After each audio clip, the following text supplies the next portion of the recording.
जय माता दी। आप सभी को गुप्त नवरात्र की बहुत बहुत शुभकामनाएं। आज इस वीडियो में हम गुप्त नवरात्र की 10वीं महाविद्या माँ कमला की कथा सुनाएंगे। तो कथा सुनाने से पहले अगर आप हमारे चैनल पर नए हैं तो जल्दी से हमारा चैनल सब्सक्राइब कर लीजिए, और अगर ये कथा आपको पसंद आती है तो इसको लाइक ज़रूर कर दीजिएगा और अपने परिवार वालों के साथ शेयर कर दीजिएगा, और कमेंट में जय माँ कमला लिखना बिल्कुल भी ना भूलिएगा। तो चलिए शुरू करते हैं इनकी कथा। नवरात्र की 10 महाविद्याओं में से माँ कमला का अपना एक महत्वपूर्ण स्थान है। माँ कमला को कई नामों से जाना जाता है, जैसे तांत्रिक लक्ष्मी, महालक्ष्मी, श्री विद्या और महात्रिपुर सुंदरी। माता के विषय में शास्त्रों में कहा गया है कि माता को प्रकाश बेहद पसंद है और वो अंधेरे से नफरत करती हैं। माँ कमला को सौभाग्य और सौंदर्य की देवी माना जाता है। इनकी पूजा गुप्त नवरात्रि में की जाती है। माँ कमला का प्रादुर्भाव समुद्र मंथन के समय हुआ। माँ कमला ने भगवान विष्णु को पति के रूप में माना था। माँ कमला चतुर्भुजी हैं। इनकी पूजा दानव, दैत्य, देवता और मनुष्य सभी प्राणी करते हैं। कमला का अर्थ होता है कमल का फूल, और कमल का फूल हिंदू और बौद्ध धर्म में पवित्र माना जाता है। शास्त्रों में माता कमला को भाग्य, सम्मान, पवित्रता और परोपकार की देवी माना जाता है। देवी कमला सभी दिव्य गतिविधियों में ऊर्जा के रूप में मौजूद रहती हैं।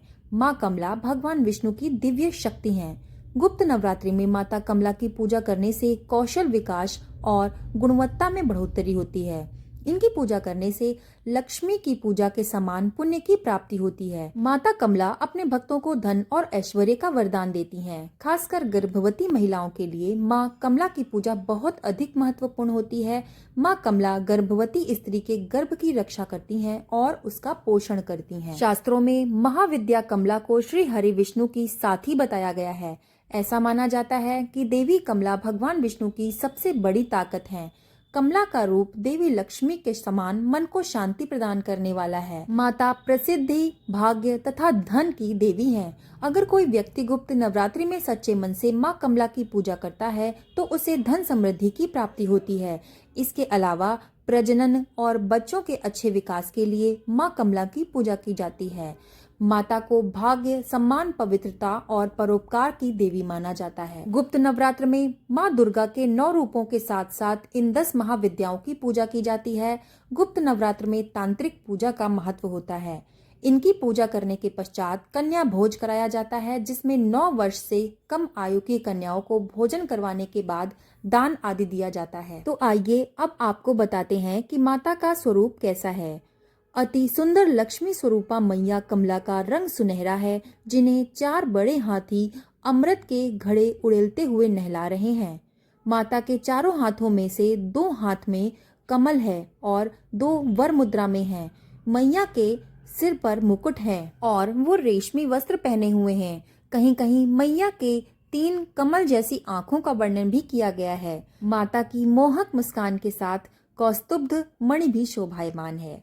माँ कमला के इस स्वरूप में श्वेत वर्ण 4 हाथी सूंड में स्वर्ण कलश लेकर माँ को स्नान करा रहे हैं।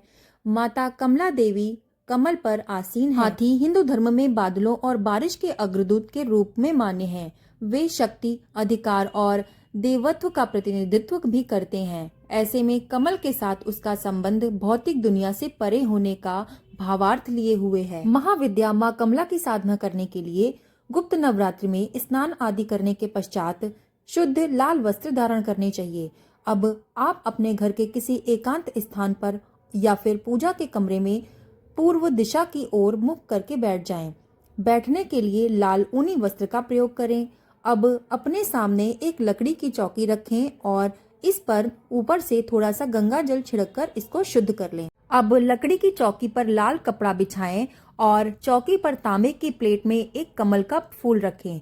अब कमल के फूल के बीच में सिद्ध प्राण प्रतिष्ठा युक्त कमला यंत्र की स्थापना करें। अब कमला यंत्र के दाईं ओर भगवान शिव जी और अपने गुरु की फोटो को स्थापित करें। अब कमला यंत्र के समक्ष शुद्ध घी का दीपक प्रज्वलित करें और विधिवत यंत्र का पूजन करें और मंत्र का जाप करें। मंत्र का जाप करने के पश्चात कमला कवच का पाठ करें। माता कमला की साधना 11 दिनों की साधना होती है। माँ कमला की साधना करते वक्त साधक को पूरी श्रद्धा व आस्था के साथ सभी नियमों का पालन करना चाहिए। स्क्रीन पर दिए हुए मंत्र का आपको 108 बार जाप करना चाहिए। साधक को माँ कमला की साधना करने की जानकारी को हमेशा गोपनीय रखना चाहिए, नहीं तो आपकी साधना सफल नहीं होती है। 11 दिनों के पश्चात आपको हवन करना चाहिए। हवन के लिए कमल गट्टे, लाल पुष्प और शुद्ध घी व हवन सामग्री मिलाकर रखें। अब इन सभी चीजों से हवन कुंड में आहुति दें।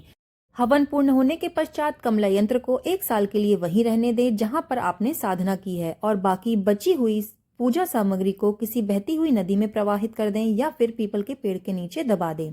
ऐसा करने से आपकी कमला माता की जो साधना है वो पूरी हो जाएगी और आपके ऊपर माँ कमला देवी की कृपा हमेशा बनी रहेगी।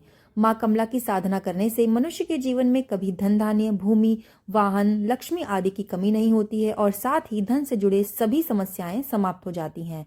गुप्त नवरात्रि में माँ कमला की साधना के साथ गुरु पूजा और गौ पूजा का भी बहुत महत्व है। गुप्त नवरात्रि में माँ कमला का अभिषेक करने के पश्चात ही संपूर्ण पूजा करें। पूजा करने से पहले माँ कमला का पूरा श्रृंगार करें। देवी को कुमकुम, हल्दी, अक्षत, सिंदूर आदि अर्पित करें। माता की पूजा में दान का बहुत अधिक महत्व है। इस दिन भक्त अपनी इच्छानुसार, अपनी सामर्थ्य के अनुसार दान कर सकते हैं। गुप्त नवरात्रि में दान करने से घर में हमेशा खुशहाली बनी रहती है। इस दिन अनाज और वस्त्रों का दान करना बेहद शुभ माना जाता है। आइए अब सुनते हैं माता कमला की कथा। ये कथा बहुत ही रोचक है, जो भगवान शिव व उनकी प्रथम पत्नी माता सती से जुड़ी हुई है। हालांकि उनकी दूसरी पत्नी माता पार्वती माँ सती का ही पुनर्जन्म मानी जाती हैं। कमला महाविद्या की कहानी के अनुसार एक बार माँ सती के पिता राजा दक्ष ने विशाल यज्ञ का आयोजन करवाया था। चूंकि राजा दक्ष भगवान शिव से द्वेष भावना रखते थे और अपनी पुत्री सती के द्वारा उनसे विवाह किए जाने के कारण रूठे हुए थे, इसलिए उन्होंने इन दोनों को यज्ञ में नहीं बुलवाया। भगवान शिव इस बारे में जानते थे, लेकिन माता सती इस बारे में अनभिज्ञ थीं।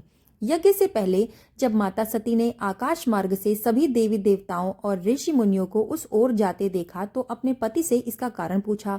भगवान शिव ने माता सती को सब सच सच बता दिया और निमंत्रण न देने की बात कही। तब माता सती ने भगवान से कहा कि एक पुत्री को अपने पिता के यज्ञ में जाने के लिए निमंत्रण की आवश्यकता नहीं। माता सती अकेले ही यज्ञ में जाना चाहती हैं।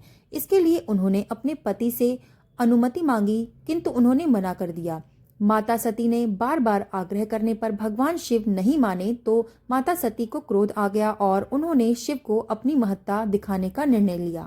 तब माता सती ने भगवान शिव को अपने 10 रूपों के दर्शन दिए, जिसमें से अंतिम कमला माता थीं।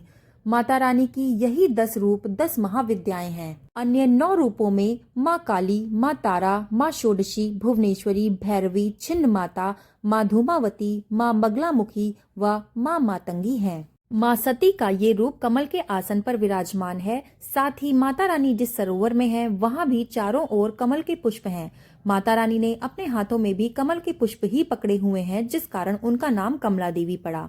अब देवी कमला को सबसे अधिक प्रिय कमल के पुष्प ही होते हैं। उनकी पूजा में कमल के पुष्प चढ़ाए जाते हैं। इसी कारण कमला देवी के इस रूप को देवी लक्ष्मी के समकक्ष ही माना जाता है। जय माता कमला। माता कमला आपकी सभी मनोकामनाएं पूरी करें। वीडियो समाप्त। वीडियो देखने के बाद वीडियो को लाइक कर दीजिएगा और अपने परिवार वालों के साथ शेयर करके इसमें कमेंट में जय माँ कमला लिखना मत भूलिएगा। चैनल पर नए हैं तो प्लीज सब्सक्राइब कर दीजिएगा। मिलते हैं दूसरे वीडियो के साथ, तब तक के लिए धन्यवाद।